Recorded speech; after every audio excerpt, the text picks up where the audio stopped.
est-ce que les pratiques sexuelles telles que la sodomie, la fellation et autres ne sont-elles pas mauvaises pour un couple chrétien? C'est quoi réellement une déviation sexuelle?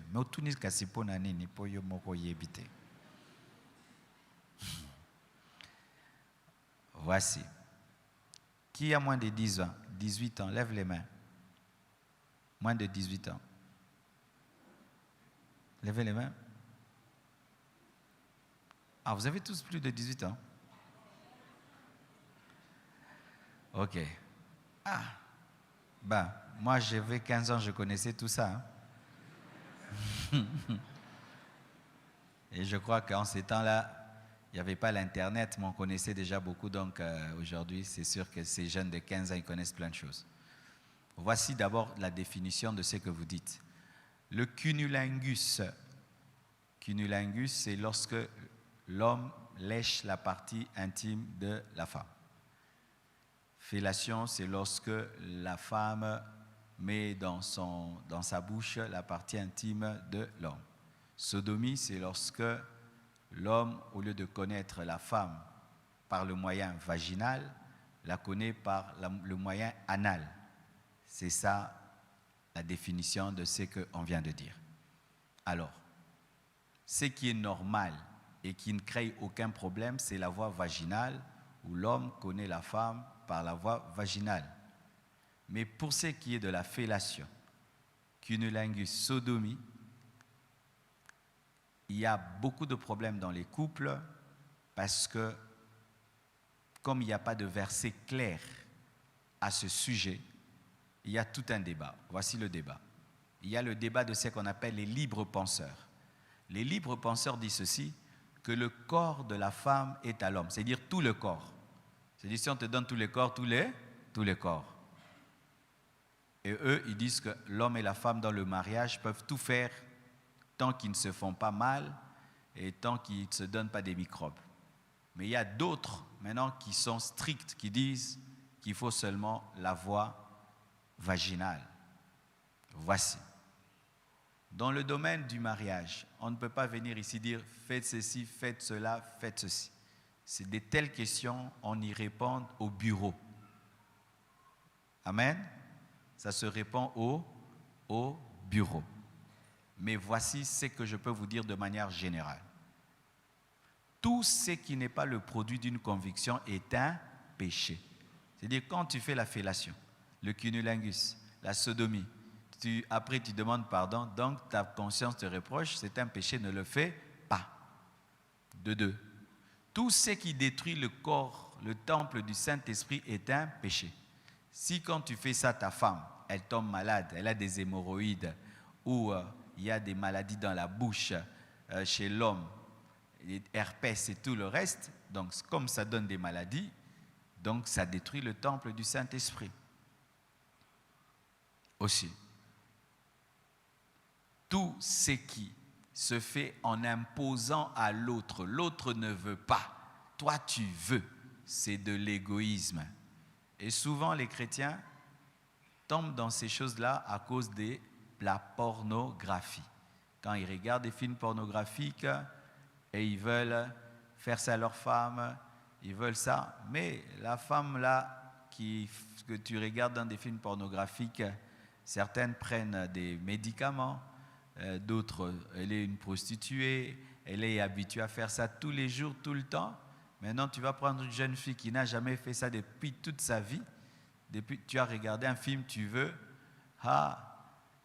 Il y a un homme, par exemple, qui voulait faire ça à sa femme. Il a dit, ok, moi, si je veux prendre une grosse banane, et puis on va voir chez toi, ça te fera quoi? L'homme a fui. Alors, ça veut dire ceci. Lorsque, homme, toi, tu veux faire des choses à ta femme, pose-toi la question, si tu étais une femme, tu aimerais qu'on te fasse ça? Voici le principe. Lorsque la Bible n'écrit pas les choses clairement, comment tu peux connaître la volonté de Dieu? 1. La paix. Quand tu sens qu'il n'y a pas la paix, fais attention. 2. Quand il n'y a pas l'amour, fais attention. 3. Quand il y a la violence et la brutalité, fais attention. Nous entendons, c'est vrai, qu'il y a des femmes qui aiment la brutalité qu'on leur fasse des choses brutalement, souvent ce sont des femmes qui ont des problèmes psychologiques. Ouais, quand l'homme est doux,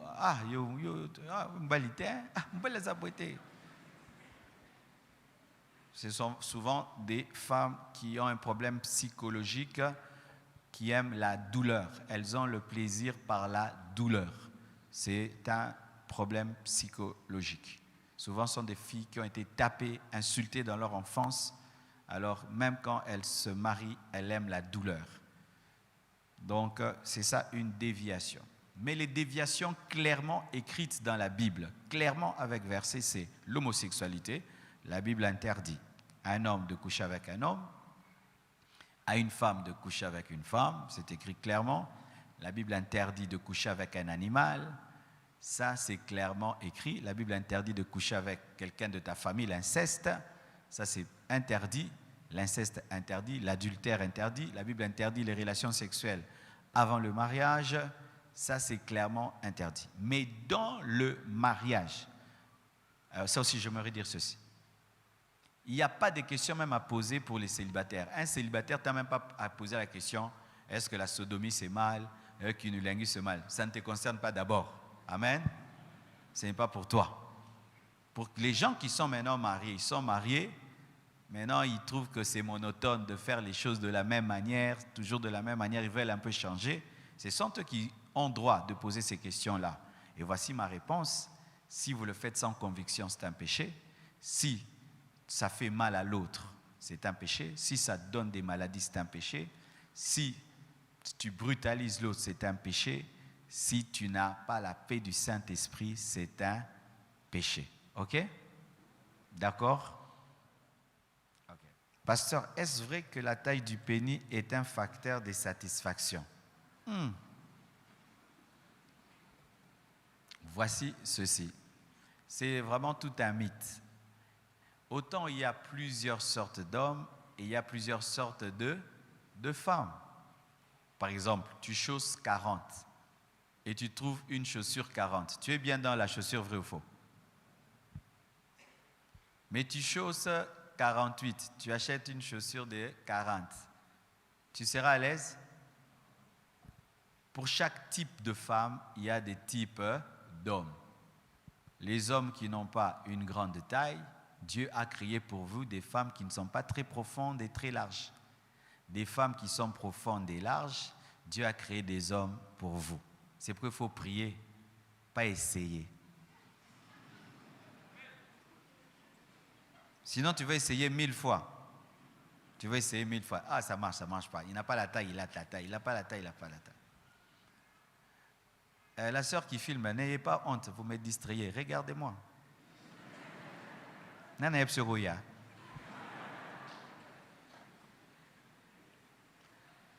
Écoutez aussi, le mythe de la taille du pénis, c'est un mythe. Hein?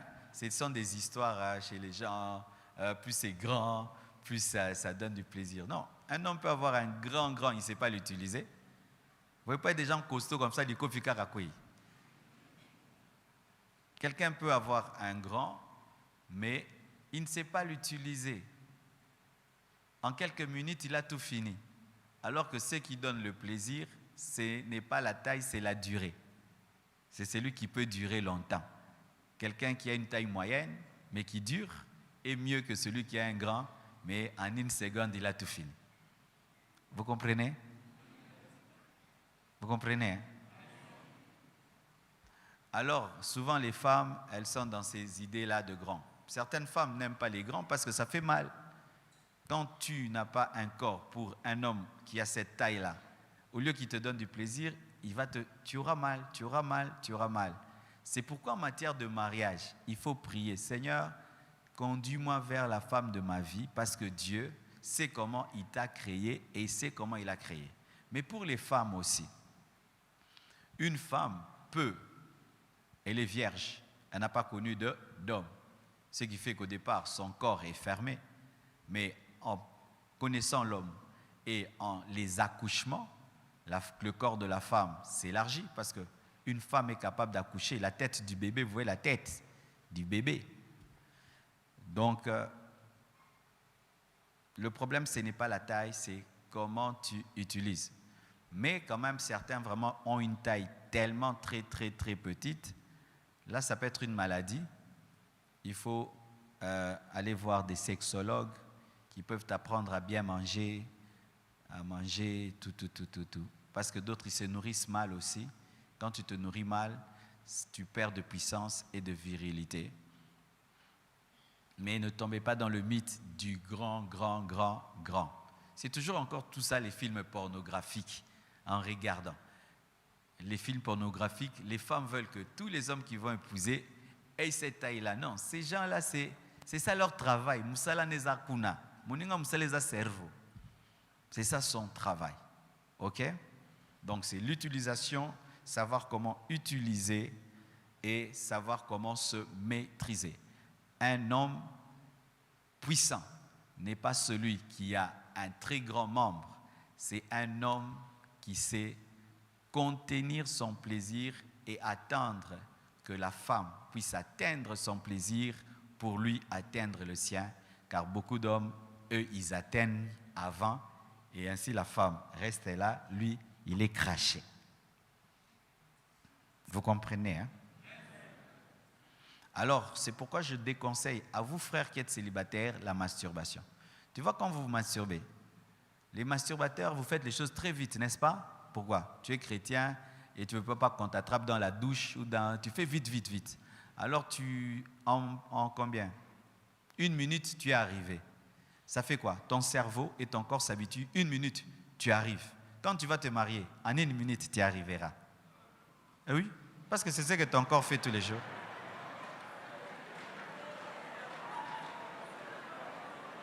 C'est-à-dire que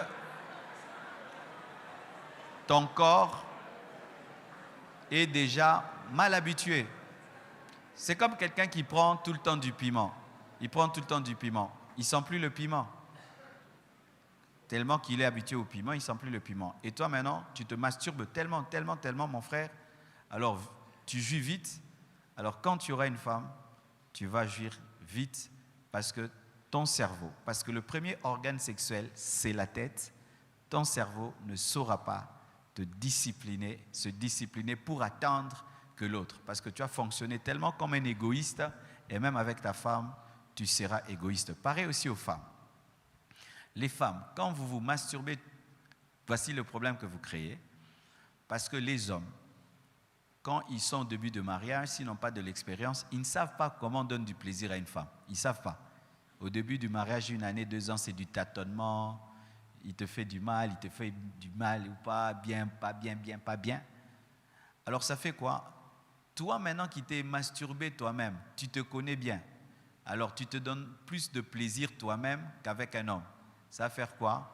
Avec l'homme, tu ne sens rien, tu attends qu'il finisse et après tu fais ça toi-même. Et tu deviens une femme qui se masturbe dans le mariage.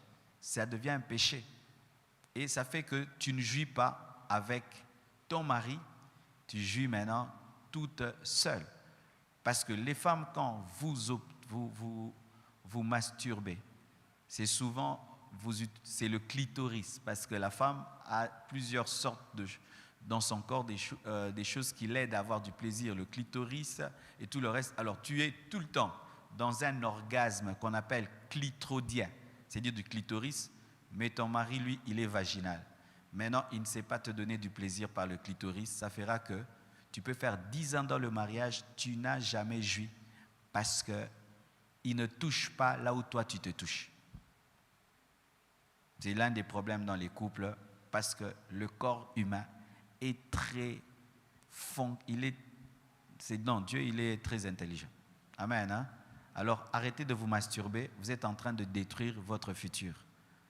Et si tu as vécu une vie de masturbation, dans les fiançailles, va le dire à ton fiancé. Papa, moi, je suis 10 ans, il y a masturbation. Oui. Il faut dire, ah bon? Ainsi, il connaît déjà ta maladie. Et il peut maintenant aussi se conditionner par rapport à ça. Et aussi le mythe qu'il y a aussi par rapport au mariage. Vous voyez les films, les gens montrent des films, lune de miel. C'était comment? C'était super. Sur 10 lunes de miel, 7 sont ratés. Il n'y a que 3 qui marchent. Mais les mariés ne vous disent pas. Ils disent danger, danger. Mais mon âme t'aime, yeah. Ouais, bah le banabangote. Ouais. Pourquoi la plupart des lunes de miel sont gâchées? Parce que, ce sont des personnes qui ne sont pas expérimentées. De 2, parce que la précipitation, le manque de maîtrise, mais aussi on n'a pas tout dit à l'autre dans le domaine sexuel, et surtout quand la femme est vierge et l'homme ne sait pas comment on s'y prend avec une femme vierge. Parce qu'il y a une manière de se prendre avec une femme vierge et une femme qui n'est pas vierge. Et il y a des hommes, tu étais un impudique dans le monde. Maintenant, quand tu épouses une sœur en Christ, tu es le premier homme de sa vie, et tu te comportes comme si elle a déjà connu des hommes, tu lui fais du mal au lieu de faire du bien. Et ça fait que même pendant 2 mois, 3 mois, elle ne fera que te fuir. Elle fuira. Et tu vas dire non, elle a l'esprit de frigidité, alors que c'est toi qui as mal fait les choses. C'est pourquoi avant de vous marier, allez à l'école, la formation des couples. J'espère que là-bas on vous dit ces choses-là. On vous dit ça? Où c'est les responsables des couples, des mariages? Ils ne sont pas là? On ne vous dit pas ça. Et si on ne vous dit pas ça, on ne vous dit pas tout. Il faut qu'on vous dise tout. On ne peut pas préparer des gens à se marier sans parler de ce qui se passe le jour de la lune de miel. Parce que c'est le départ de tout. Et qui peut tout gâcher, même pendant 1 année. Tout gâcher. Tout gâcher. Par exemple, tu épouses un homme. Tu le trouves grand, costaud. Tu ne l'as jamais vu. Le jour-là, il enlève tout. Ha! Maintenant, tu ne sais pas comment on se comporte quand on voit qu'un homme n'est pas comme tu pensais. Mbamoro, Obomier. Il y a une manière de savoir tout. D'autres, le jour-là seulement, ils n'arrivent pas et tu l'insultes. Du coup, tu le pénalises. Et d'autres hommes qui insultent les femmes. Ton corps est sans mauvais. Ton corps ceci, ton corps ceci, ton corps cela. Et puis de ce jour-là, la femme ne veut plus. Il faut qu'on enseigne ça. Je crois que je vais causer avec Papa Belade et les autres pour que cette partie-là fasse partie de l'enseignement parce que ça détermine trop de choses. Ok? Beaucoup de gens me disent, tu as connu tout ça où? Moi, j'ai donné ma vie à Jésus à l'âge de 15 ans. Je me suis marié à l'âge de 30 ans. Je n'ai pas connu de femme. Ma seule femme que j'ai connue, c'est Blanche. Alors, je savais que je ne connaissais rien.